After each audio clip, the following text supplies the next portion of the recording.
아이들마다 이렇게 올라갈수록 이렇게 그 갈급하는 게 조금씩 뭐 달라지는 것 같습니다.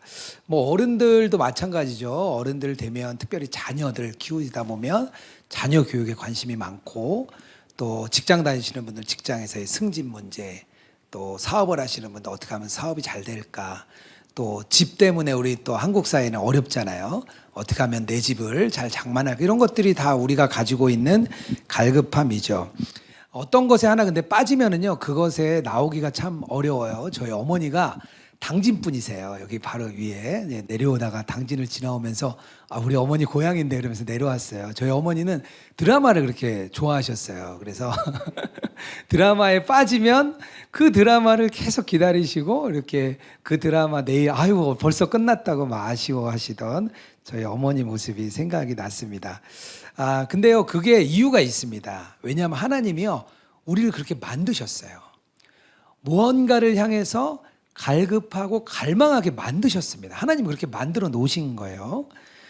우리 안에는요, 채워지지 않으면 안 되는 어떤 공간이 있어요. 그 공간이 우리에게 있습니다.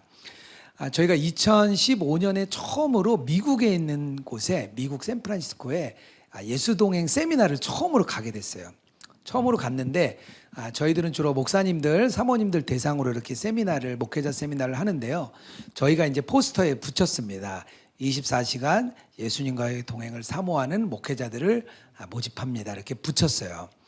근데 그 세미나에 오시는 한 사모님이 그러시는 거예요. 본인이 6개월 전부터 주님과 너무 가까워지고 싶은 마음이 있었대요. 그래서 자기가 그냥 자기 혼자 일기를 쓰셨다는 거예요. 일기를 쓰셨는데 그 일기를 한 6개월 쓰다 보니까 자기 마음에 24시간이라는 마음이 딱 들어왔대요. 근데 그게 너무 자기 스스로 과하다는 생각이 들었대요. 어떻게 24시간 예수님을 생각하고 바라보겠어, 이렇게 사모님이 생각하시고 남편 목사님에게도 말씀을 안 하셨대요. 그냥 이건 너무 과한 일이야, 이렇게 생각을 혼자 하셨다가 저희가 붙인 포스터를 보고 이분이 깜짝 놀라셨다는 거예요. 그리고 저희 세미나에 오셔서 그 간증을 나눠주셨어요.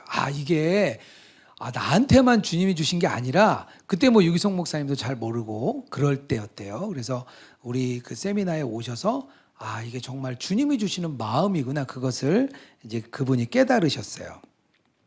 성경에서는요, 그런데 이런 갈급함을 두 가지로 표현을 합니다. 하나는요, 그냥 보통 사람들, 그냥 예수님 믿지 않는 사람들이 가진 갈급함이 있고요. 또 하나는 예수님을 믿는 사람들이 가진 갈급함이 있습니다. 근데 믿지 않는 사람들, 우리 보통 이제 자연인이라고 이야기를 하겠죠. 믿지 않는 사람들은요, 갈급함이 있는데요. 그 갈급함이 어떠냐면 늘 공허해요. 늘 찾고 찾는데 공허해요. 하나님이 없으니까 아무리 무엇을 갖다 채워도 채워지지 않는 거예요. 공허한 갈급함인 거죠. 에베소서 2장 3절에 이런 말씀이 있습니다. 우리도 전에는 그들 가운데서 모두 육신의 정욕대로 살고 육신과 마음이 바라는 대로 행하였다, 이런 말씀이 있습니다. 우리의 정욕대로 사니까요, 뭘 따라가냐면요, 돈 버는 거, 그리고 명예 따라가고 힘 따라가고 정치 권력, 이런 거 따라가는 거예요. 왜냐하면 육신이 원하는 게 그런 것이거든요. 그런데 계속 찾아가도 마음은 어떠냐면요, 계속 갈급한 거예요. 갈급한 거예요. 이런 갈급함, 아무리 채워도 공허한 갈급함을 우리가 어디서 알 수 있냐면요, 누가복음 16장에 보면 거지 나사로와 부자의 이야기, 우리 잘 아시죠? 거지 나사로와 부자의 이야기에서 알 수가 있습니다. 부자가 거기 성경에 보면요, 뭐라고 나왔냐면요, 자색 옷을 입고 또 고운 베옷을 입고 날마다 호화롭게 즐겼다, 이런 표현이 나와요. 근데 성경에서 옷은요, 주로 정욕을 얘기합니다. 정욕, 우리가 갖고 있는 육신의 정욕을 얘기해요. 그러니까 자색 옷과 고운 베옷은 뭐냐면 자기의 정욕을 가지고 그게 채워지지 않으니까 늘 호화롭게 즐긴 거예요. 그런데 어떻게 되죠? 죽고 나니까 결국 그는 지옥에 가고 그 집 앞에 있던 거지 나사로는 천국에 갔죠. 세상에서 아무리 채우려고 했지만 결론은 채워지지 않는 무엇으로 일평생 살다가 그냥 지옥에 간 거예요. 이게 보통 사람이 가진 갈급함입니다. 성경은요, 그래서 이런 보통 사람이 가진 갈급함은요, 아무 의미가 없다는 거예요. 그거는요, 아무리 노력해도 헛된 영광만 쫓을 뿐인 거죠. 반대로 그리스도인이 가진 갈급함은 다릅니다. 우리 그리스도인들이 가진 갈급함은 다른데요. 왜냐하면요, 그리스도인들은요, 그런 은혜를 경험한 적이 있어요. 생수의 강을 우리가 예수님 처음으로 믿을 때 그 뜨거운 은혜를 받잖아요. 그런 은혜를 경험한 적이 있기 때문에 갈급함이 생기는 겁니다. 그래서 이 우리가 가진 그 갈급함, 너무 주님에 대한 말씀에 대한 기대, 또 기도하고 싶고, 또 집회도 참여하고 싶고, 주님이 너무 만나고 싶고, 이런 갈망들이 우리 안에 막 일어나는 것은요, 그것은 신앙의 한 단면입니다. 갈급하다, 그거는요, 하나님이 주신 마음이에요. 어거스틴이라는 그 아주 유명한 이제 신학자가 이렇게 말씀을 했어요. 하나님은 그분 자신을 위하여 우리를 만드셨기 때문에 그분 안에서 안식을 발견하기 전까지는 우리는 쉼을 얻을 수 없습니다. 우리가 하나님을 위해서 만드셨기 때문에요, 하나님 아니면 만족할 수 없다, 그런 이야기입니다. 그런데 한 가지 의문이 생길 수 있죠. 이런 생수를 경험했던 우리들이 왜 그런 갈급함을 느끼냐 이거죠. 그런 생수를 경험했는데 왜 우리가 갈급한 것일까요? 왜 그리스도인들은 늘 갈급한 마음이 생기는 걸까요? 미국의 유명한 존 파이퍼 목사님이 자기가 젊은 목회자였을 때 이것 때문에 막 울부짖었대요. 분명히 성경에서는 내가 주는 생수를 마시면 분명히 그 물을 마시는 사람은 충만하다고 했는데 왜 나는 계속 목마르냐 이거죠. 목사가 됐고 말씀을 전하는 전도자가 됐고 자기를 여기저기서 불러서 말씀을 전하는 아주 훌륭한 목회자가 됐고 복음 전도자가 된 이 존 파이퍼 목사님에게 왜 하나님 나는 왜 계속 갈급함이 있습니까? 이런 질문으로 그가 막 울부짖었대요. 그 답을 찾고 싶었던 거죠. 그 이유를요, 저는 오늘 한 두 가지 정도 오늘 말씀에 빗대어서 좀 나누고 싶습니다. 첫 번째는요, 세상의 강에서 너무 많은 물을 마시기 때문입니다. 세상의 물을 한마디로 많이 마시는 거예요. 생수의 강에 있는 물을 이렇게 많이 마셔야 되는데요, 그게 아니라 세상의 물을 더 많이 마시는 거예요. 일주일이 168시간인데요. 우리 아이들, 이제 중고등학생 아이들 보니까요, 167시간은 세상에서 보내요. 세상에 음악 듣고, 게임 듣고, 유튜브 보고, 그리고 아이들은 일주일에 한 번, 1시간 교회 가서 말씀 듣고, 그리고 오는 거예요. 느껴지시죠? 정확한 차이가 느껴지시죠? 만약에 우리가 드라마를 막 요즘에 이제 뭐 넷플릭스라든지 이런 뭐 티빙이라든지 이런 거 보면 우리를 막 그 드라마를 처음부터 끝까지 다 놓고 정주행하라고 우리를 매일 이렇게 꼬드깁니다. 우리의 마음을. 이번 주말은 정주행하기 좋은 날이다. 우리 교인들이 한번 그거 끝까지 한번 15편, 16편까지 쫙 봐보세요. 기분이 어떤가. 너무 좋다 이렇게 느끼는 게 아니고요. 아이고 이거 내가 뭐 한 거지?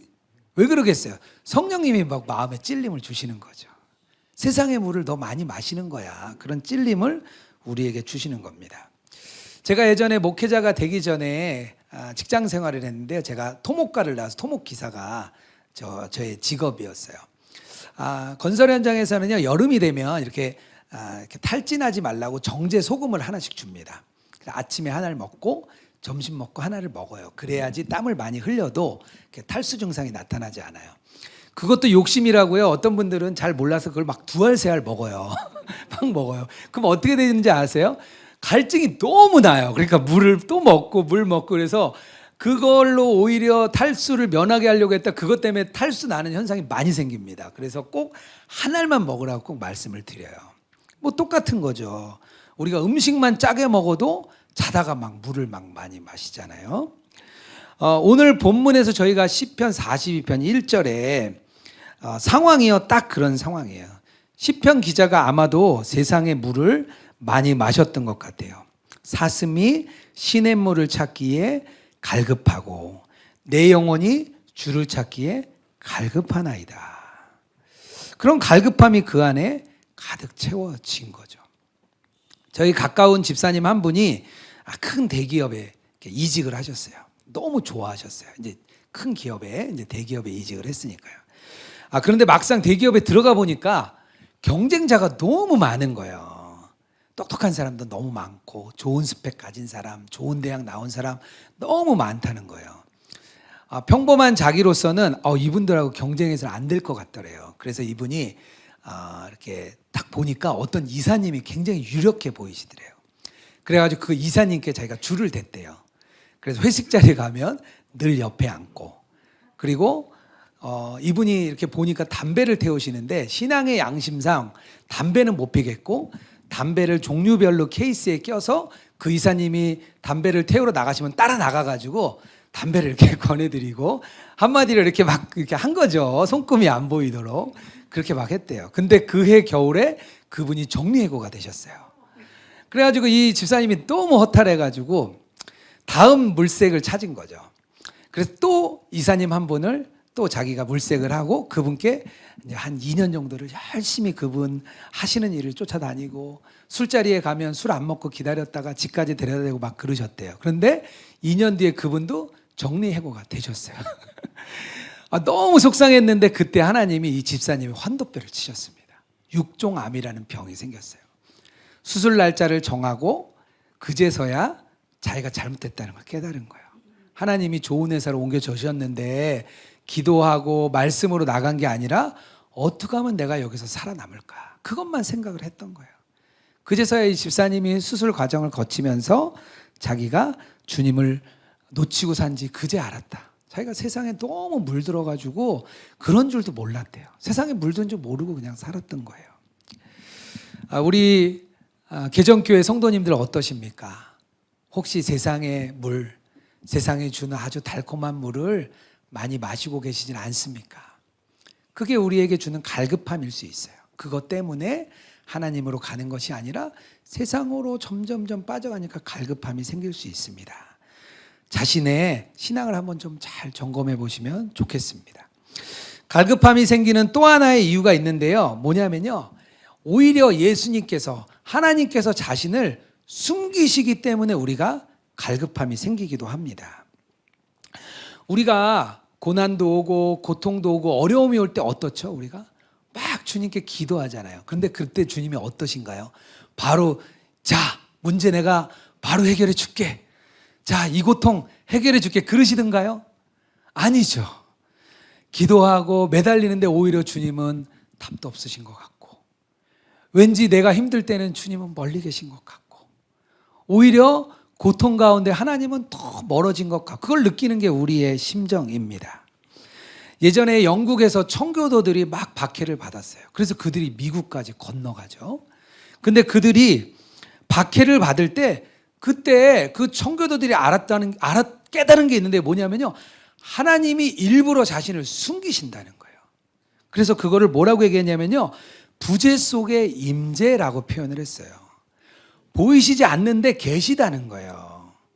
구름이 해를 가렸는데 그 구름 뒤에 하나님이 계시다는 거예요. 그것을 청교도들이 알았습니다. 저희가 아무래도 이렇게 세미나를 많이 다녀요. 저희도 이제 월화수 목요일까지 거의 집 떠났다가 금요일 날 집에 돌아갔다가 또 어제 또 막 준비하고 오늘 또 왔습니다. 막 정신없이 저희가 전국에서 막 부르는 곳이 많아서 막 다닙니다.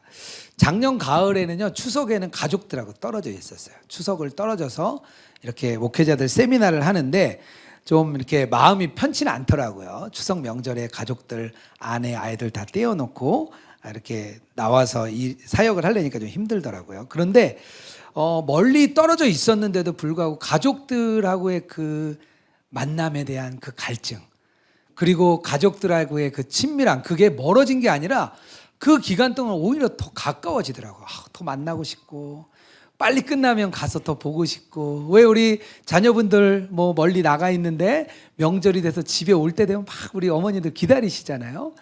멀리 떨어져 있다고 우리가 멀어지는 게 아니라 그럴 땐 더 가까워지는 마음을 우리가 느끼게 됩니다.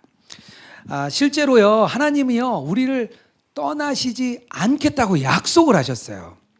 히브리서 13장 5절입니다.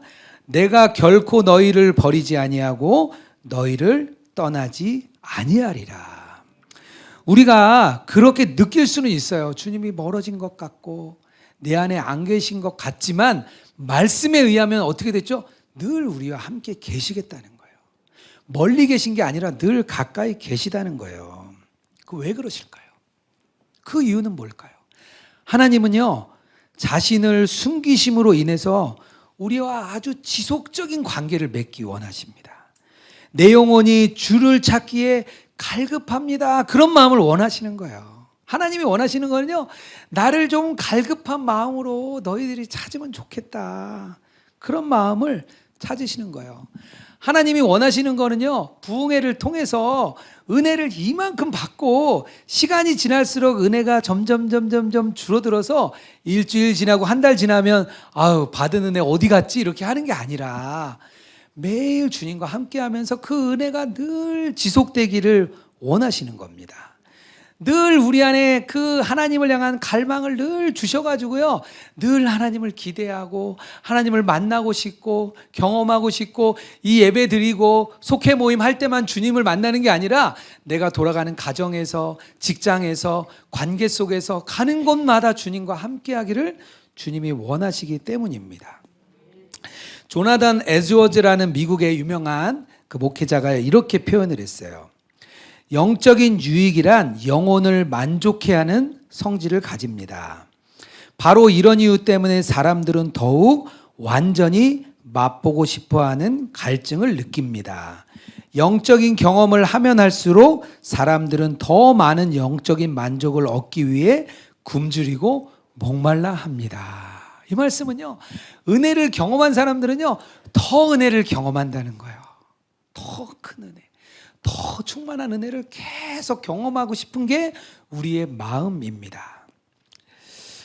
누가복음에 보면 누가복음 2장에 아셀 지파의 안나라는 여인이 나옵니다. 이 여인은요, 그 말씀에 보면 결혼 후 7년 만에 과부가 돼요. 그런데 하나님이 그 안나라는 여선지자에게 어떤 일을 시키시냐면요, 성전에서 금식하고 기도해라, 이렇게 말씀을 주십니다. 그리고 그가 84세가 될 때까지 성전에서 기도하고 금식하기를 계속합니다. 긴 시간이죠. 그는 아마 하나님을 엄청 갈망하고 갈급했을 거예요. 그리고 막 질문이 있었을 것 같아요.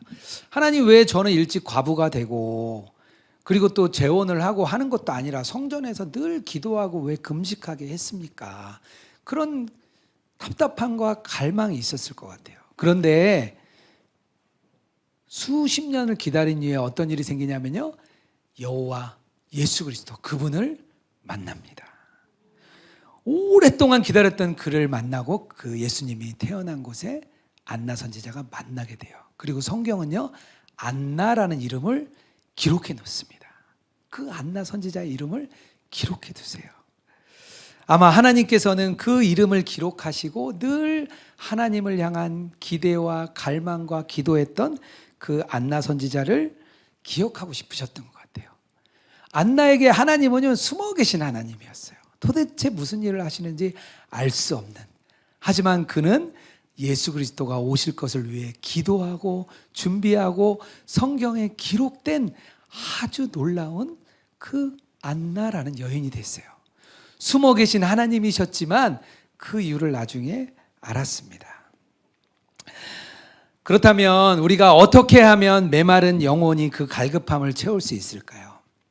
오늘 말씀에 의하면 2절 말씀이에요. 내 영혼이 하나님 곧 살아계시는 하나님을 갈망하나니 내가 어느 때까지 나아가서 하나님의 얼굴을 배울까? 오늘 말씀에 의하면요, 하나님을 가까이 하는 거예요. 하나님을 가까이. 하나님을 가까이 하면 갈급함이 채워진다는 겁니다. 예수님이요, 우리 안에 오셔서 하는 일이 하나 있는데요, 뭐냐면요, 하나님을 계속 갈망하게 하는 거예요. 하나님께 계속 나아가게 하는 거예요. 예수님이 우리 안에 오신 목적입니다. 그래서 예수님이요, 우리 안에 오셔서 우리 안에 거하시고 우리 안에 두 가지 마음이 그때부터 생기거든요. 하나는 원래 있던 나의 마음이 있어요. 그 나의 마음을 사탄이 계속 조정하죠. 막 계속 여러 가지 이야기를 줘서 나의 마음을 막 조정합니다. 그게 원래 우리에 있던 마음이에요. 우리 마음에는요, 나의 마음 그 하나밖에 없었어요. 그런데 어떤 일이 생겼냐면요, 예수님이 우리 안에 오셔서 우리 안에 계심으로 인하여서 나의 마음과의 싸움이 일어납니다. 이게 성령의 역사인 거죠. 그때부터 우리의 영적인 싸움이 그래서 시작됐다는 거예요. 나의 마음대로 가면 어떻게 되죠? 뭐 사단이 좋아하는 대로 가겠죠. 세상의 물을 계속 마시러 가겠죠. 그런데 예수님이 우리 안에 오심으로 인해서 어떤 일이 생기냐면요, 하나님께 점점점 가까워질 수 있는 마음을 우리에게 계속 주십니다. 계속 예수님을 생각하고, 우리가 24시간 예수님과 동행하고자 할 때 예수님이 자꾸 생각나는 거예요. 사람을 만나도 생각나고, 어느 곳에 가도 생각나고, 자꾸 생각나게 하세요. 그리고 또 우리 마음에 계셔가지고요, 우리 마음에 계속 찔림을 주세요. 우리가 직장 생활할 때 아우 이러면 안 되는데, 내가 정직하게 해야 되는데, 이거 왜 생기는 거죠? 우리 안에 계신 예수님이 우리 안에 계속 찔림을 주시는 거거든요. 사람을 만나서 혈기를 내고 화를 냈어요. 뭐 보통 사람들은 화낼만 하니까 화내지 그러죠. 근데 우리는 어떤 일이 마음이 들죠? 아유 그러면 안 됐었는데, 내가 참았어야 되는데, 이런 마음이 생기잖아요. 그게 다 예수님께서 우리 안에 오셔서 우리의 마음을 끌어가는 겁니다. 예수님께 더욱 가까이 가는 거죠. 그래서 말씀을 묵상하는 게 너무 중요해요. 365일 성경 통독하는 거, 너무 정말 기쁜 소식입니다. 성경을 이렇게 묵상하면서요, 주님을 깊이 생각하는 게 너무 필요합니다. 그냥 말씀을 그냥 흘려보내는 게 아니라 깊이 고민하고 생각하는 게 너무나 필요합니다. 옛날에 사막에 들어갔던 선진들이 있어요. 그들을 우리가 사막의 교부라고 이야기했는데요, 그들은요 말씀을 대하는 태도가 달랐어요. 어떻게 달랐냐면요, 우리는요 말씀을 어떻게 생각하냐면요, 분석하고 공부하고, 그래서 어떤 걸 좋아하죠? 말씀을 아주 그냥 쪼개는 거 좋아하죠. 그래서 말씀을 아주 그냥 잘 쪼갠다고 막 얘기를 하잖아요. 우리 어떤 목사님 설교 듣고 그냥 그분은 말씀을 잘 쪼갠다고 막 이렇게 표현하잖아요. 잘 공부가 필요하다는 거죠. 물론 필요합니다. 그런데 사막의 교부들은 어떻게 생각했냐면요, 말씀을 실천할 것으로 생각했어요. 말씀은요 그냥 공부하고 배우는 게 아니라 내가 실천해야 될 대상이었습니다. 그래서 스승님 한 말씀 주십시오. 그러면 내 이웃을 사랑해라, 이렇게 얘기하면요, 그 수련했던 수도생들이 어떻게 했냐면 사랑이 안 되는 거예요. 마음에 그거 하나 가지고 막 눈물을 흘려요. 내 자신을 위해 울라 그러면 자기 자신을 위해 막 울었어요. 말씀이요 그냥 내가 공부하고 지식의 대상이 아니라 그거를 실천해야 될 대상으로 생각을 했습니다. 그래서 그 말씀이 실천하면 해석되고 실천하면 능력이 생긴다고 했습니다. 말씀을 많이 배워서 능력이 생기는 게 아니라 그 말씀을 내가 삶에서 실천하면 능력이 나타난다고 그들은 생각했어요. 말씀을 대하는 태도가 완전히 다릅니다. 우리가 말씀을 몰라서 안 지키는 게 아니에요. 우리가 성경이 사랑이라는 거 알잖아요. 우리가 알아요. 모르는 게 아니에요. 실천이 안 되는 거예요. 예수님을 따라왔던 한 청년이 있었죠. 그 청년이 뭐라고 얘기하냐면요, 그 부자 청년, 내 재산을 다 팔고 나를 따르라. 어떻게 하죠? 근심하고 돌아갔습니다. 그에게는요 말씀이 들렸고 십계명도 따랐지만 실제적으로 예수님께서 주시는 그 말씀을 순종하고 실천하지 못했습니다. 그러니까 그에게는요 말씀이 능력으로 나타나지 않으신 거예요. 예수님께서도요 그 말씀의 지배를 받으셨어요. 예수님이 십자가에서 돌아가시는 순종만을 행하신 게 아니고요, 예수님의 그 33년의 생애는요 전적으로 말씀에 의지하고 말씀대로 살아가는 본을 보여준 거예요. 이 땅에 오셔서 예수님이 한 게 뭐냐면요, 봐, 인간이 돼도 말씀대로 살 수 있어, 이거를 예수님이 직접 보여주신 거예요. 예수님도 배고프셨어요. 눈물을 흘리셨어요. 고통스러우셨어요. 우리랑 똑같은 성정을 가지셨어요. 그런데 그 예수님이 33년 동안 그 말씀을 따라서 온전히 행하시고 그 말씀을 완성하셨습니다. 우리가 말씀을 따른다는 거는요, 그렇게 실천하며 따라가는 거예요. 이런 말씀이 우리에게 필요합니다. 기도의 자리도 너무나 중요하죠. 우리 또 개정교회 보니까 다양한 기도 제목을 드리고 함께 기도하게 하는 것 같습니다. 정말 기도는요, 우리가 하나님과 인격적으로 만나는 자리예요. 하나님과 먼저 만나는 그 자리가 너무나 중요합니다. 예수님이요, 제자들을 부르시기 전에 어떤 일이 있으셨냐면요, 밤새워서 기도를 하십니다. 밤새워서 기도를 하세요. 제자들을 부르시기 전에 어떤 일을 하신 거냐면요, 하나님과 그 아버지와 인격적인 관계를 먼저 가지신 거예요. 인격적인 먼저 관계를 가지시고요, 그리고 나서 제자들을 부르십니다. 그리고 오후가 돼서야 사역을 막 행하세요. 그게 예수님의 방법이에요. 먼저 관계를 갖는 거예요. 저희가 하나님과 친밀해질 수 있도록 하는 그 훈련, 예수동의 일기를 저희가 쓰도록 하고 있습니다. 목사님께서 이미 이렇게 뭐 나눠주시기도 하고 써보도록 했다는 건 제가 들어서 이제 알고 있습니다. 동행일기를 써도록 했더니 어떤 효과가 나타났는데요. 이제 결과물이죠. 저희가 한 100명 정도를 대상으로 이렇게 한번 설문을 조사해 봤어요. 그랬더니 그분들이 이런 이야기를 해주셨어요. 예수님을 의식하고 바라보며 사는 일이 가능해졌다. 규칙적인 신앙생활을 할 수 있게 되었다. 경건훈련의 시간이 현격히 늘어났다. 기도가 회복되었고 교회 안에서의 기도뿐만 아니라 일상에서의 기도가 늘어났다. 성경 읽기와 큐티가 생활화되었다. 가정과 교회와 직장에서 큰 변화를 경험하였다. 이분들이요, 동행 일기를 쓰면서 어떤 일이 생긴 거냐면요, 하나님을 가까이 하게 된 거예요. 하나님을 가까이 하니까 우리 신앙생활에서 일어나야 될 모든 일들이 다 일어났습니다. 하나님과만 가까워지는 거예요.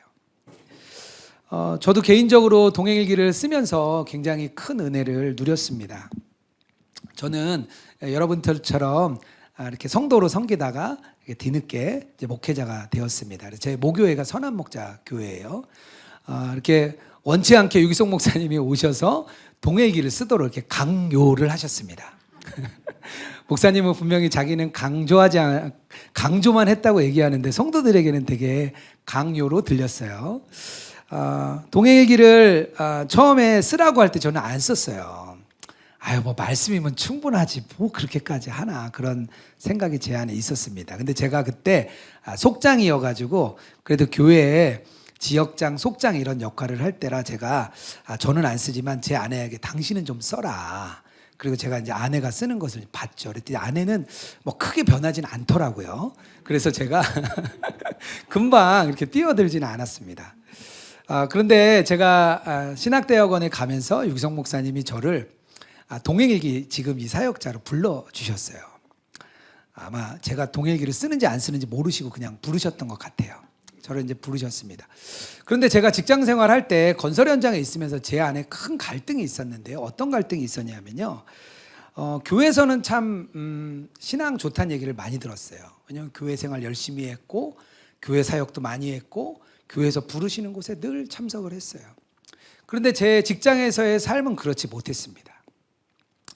건설회사의 삶이 정직하지 못했고 또 음란하고 또 돈 봉투를 주고받는 일들, 그리고 또 정직하지 못한 일들이 너무 많은 거예요. 그 악한 거대한 악의 세력 앞에서 제 자신은 너무 초라한 거예요. 그게 저의 늘 갈등이었어요. 교회에 오면 될 것 같은데 직장에 나가면 안 되는 거예요. 그게 너무 힘들었어요. 그리고 목회자가 되었습니다. 목회자가 되면 그 문제가 다 해결될 줄 알았어요. 목사가 됐고 신학도 공부했고 말씀도 연구하고 기도도 더 많이 하는 자리에 있는데 그게 해결될 줄 알았어요. 그런데 그 갈등이 쉽사리 해결이 되지 않았습니다. 교회에서는 신실하고 또 성실하게 보이지만 내 내면은 그대로인 거예요. 그런데 저는 동행일기를 쓰면서 제 마음이 변하기 시작했습니다. 동행일기를 써나갈 때 제 내면에 막 어려웠던 문제들이 하나하나 깨지기 시작했어요. 예수님이 내 안에 오셔서 내 안에서 막 역사하시는 것을 경험했습니다. 그렇게 제가 경험하고 나니까요, 그전에는 그냥 제가 맡겨진 사역이니까 그냥 했어요. 동행일기 쓰라고 권하고, 보세요, 잘 쓰니까 이런 일이 있어요, 이렇게 전했어요. 근데 제가 변하고 나니까요, 늘 자신 있게 전합니다. 여러분, 예수님 동행하면 달라집니다. 자신이 변한 것처럼 여러분 변할 수 있어요. 주님이 기뻐하시는 자로 변할 수 있습니다. 그렇게 고백을 합니다. 우리 개정교회 여러분들도 주님과 동행하고 또 이 훈련을 잘 받으면서 그 기쁨과 감격을 같이 누리기를 주님의 이름으로 축복합니다. 한 가지가 더 있는데요. 하나를 저 나누고 싶습니다. 3절 말씀인데요. 사람들이 종일 내게 하는 말이 내 하나님이 어디 있느냐 하오니 내 눈물이 주야로 음식이 되었도다. 갈급함을 채우는 또 하나의 방법이 있는데요. 자신에 대해 애통하는 겁니다.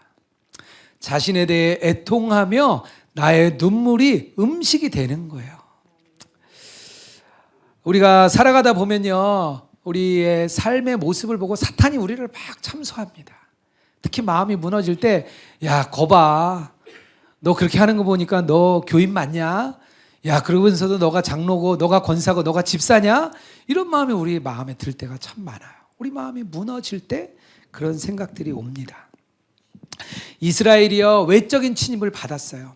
그때 이스라엘 외부에 있는 이방인들이 막 손가락질합니다. 야, 이스라엘 너희들, 하나님이 너희들 지키신다더니 야, 너희들 뭐냐 그게?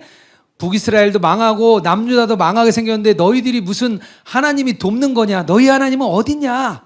그런 이야기들을 듣습니다. 그 침입의 이야기를 보면서 하박국 선지자가 막 눈물을 흘리죠. 하나님, 도대체 하나님은 어디 계시고 왜 우리보다 더 악한 저 바벨론을 들어서 왜 우리를 이렇게 만드십니까? 그렇게 답답한 마음을 하나님께 토로했습니다. 우리의 연약함이 드러나면요, 우리가 한없이 부끄럽고요, 우리는 쓰러집니다. 우리의 마음을 사단이 조롱하는 거죠. 그런데요, 그때가 바로 하나님께 나아갈 때입니다.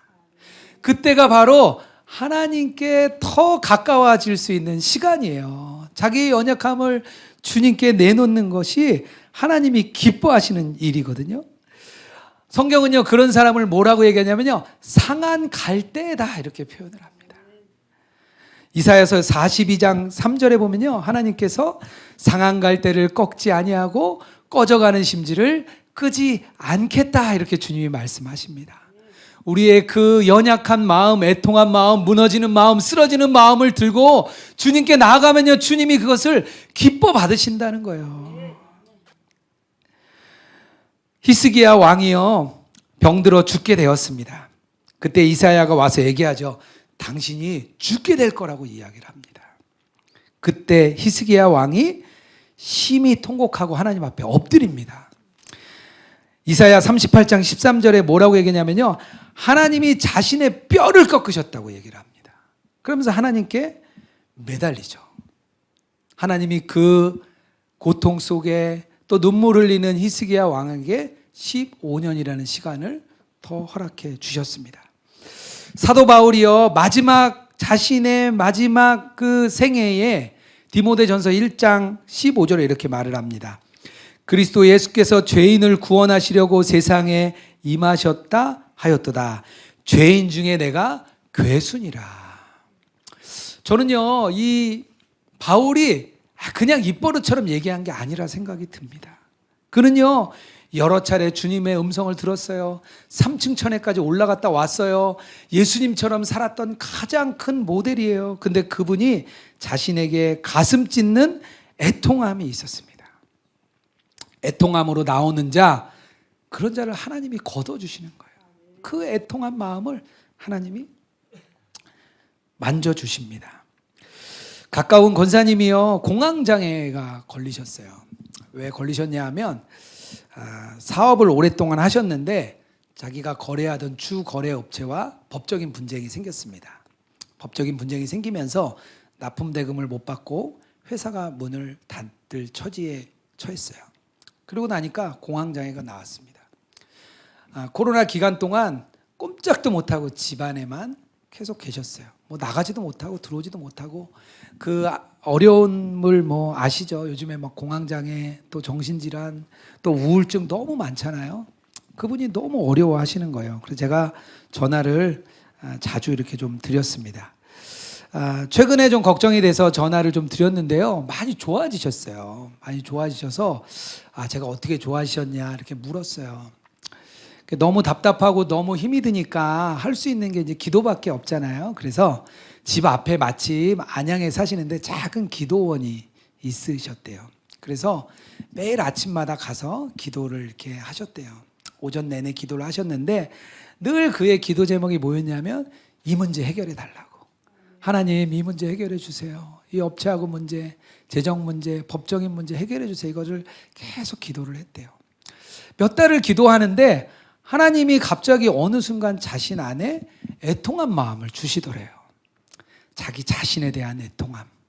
하나님께 더 순종하고 나아가지 못하고 자신의 문제만 바라보는 자신에 대한 그런 초라함, 안타까움, 애통한 마음을 주시더래요.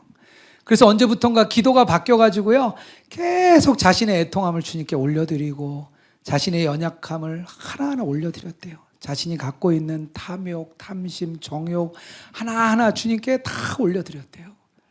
그러고 나니까 회복을 주셨습니다. 자신의 애통함을 주님께 드렸는데 주님께서 이 집사님에게 회복을 주셨어요. 그리고 다행히 법적인 문제 등도 좀 하나님이 잘 도와주셔서 승리하게 해주셨어요. 그래서 지금 밖으로 나오셨습니다. 저희가 함께하는 저희 전국의 예수동행교회, 예수동행 운동을 하는 파트너스 교회들이 있습니다. 우리 목사님도 저희 파트너스 교회를 함께하고 계신데요. 84개의 교회들이 예수님과 동행하는 일을 우리 성도들에게 알리겠다고, 같이 나누겠다고 함께하는 교회들이 있습니다. 교회들이 오시면 제가 같이 만나고 또 교제도 하게 되는데요. 최근에 이렇게 제가 느낀 게 있는데요. 우리 이렇게 파트너스로 예수님과 동행하겠다고 오시는 목사님들의 특징이 있더라고요. 뭐냐면요, 교회가 잘 되고 평탄하고 부흥하고 성장하고 이런 분들은 안 오세요. 그런 분들은 안 오세요. 예수님만 바라보지 않아도 되는 것 같아요. 그냥 제 생각에 그냥 그런 간절함이 없더라고요. 오시는 분들은요, 정말 교회 안에 목회의 어려움, 관계의 어려움, 또 본인이 교회가 크고 작고를 떠나서 말씀을 준비하는 것에 대한 어려움들, 또 정말 그 자신이 번아웃되고 자신의 그 힘든 가운데 정말 하늘에서 예수님만 바라볼 수 없을 때, 정말 하늘로만 바라보고 주님만 바라볼 수밖에 없는 그런 분들만 목사님들이 오세요. 그러니까 오면요, 그분들과 나눔을 하면요, 그 어려움을 듣는데 너무 행복해요. 왜냐하면 예수님 얘기만 하니까요. 물론 목회도 어렵고 교회 상황도 어렵고 막 그런 어려움들이 있죠. 그런데 만나서 얘기하는 게 자기의 어려움 속에 임하셨던 예수님, 함께 동행하셨던 예수님, 내가 예수님밖에 바라볼 수 없는 그 상황이 감사하다, 이런 이야기들을 들으면요 너무 막 힘이 납니다. 저희들은요 그런 이야기를 들을 때 제일 힘이 나요. 하나님을 갈망하는 사람은요 더 애통합니다. 그리고요 자신의 애통함이 그 눈물이 음식이 될 때까지 주님 앞에 나아갑니다. 시편에 보면요, 하나님은요 그 눈물을 땅에 떨어뜨리지 않으시고 자신의 호리병에 담으신다고 하셨어요. 그 눈물을 하나님이 담으시는 거예요. 말씀을 좀 마치려고 합니다. 하나님께서 정말 주시는 갈급함에 반응하는 여러분 되기를 주님의 이름으로 축복합니다. 늘 하나님을 가까이 하시면 좋겠어요. 그리고 하나님을 가까이 하는 그 훈련이 꼭 필요합니다. 저희가 예수동행 훈련을 이렇게 권면 드리는데요, 저희 예수동행 일기 사이트에 지금도 그런 갈망을 가진 분들이 매달 2,000명씩 새로 막 들어오세요. 지금 전국에 16만 명이 넘는 회원들이 저희 동행일기 사이트 안에 와 계십니다. 저희가 목회자 세미나를 하면요 갈급한 목회자들이 막 오세요. 함께하는 우리 파트너스 교회들이 계시죠. 호주에서도 또 일본에서도 대만에서도 예수 동행을 갈망하는 분들이 막 일어나고 계십니다. 하나님이 부흥을 주시려고 막 준비하시는 것 같아요. 너무 어려운 때니까 부흥을 주시기 위해 우리의 마음을 갈아엎으시고 예수님만 바라보도록 우리에게 준비를 시키고 계신 것 같습니다. 예수님을 가까이 하며 더욱 주님과 동행하는 우리 계산교회 여러분 되기를 주님의 이름으로 축복합니다. 제가 잠깐 기도하겠습니다.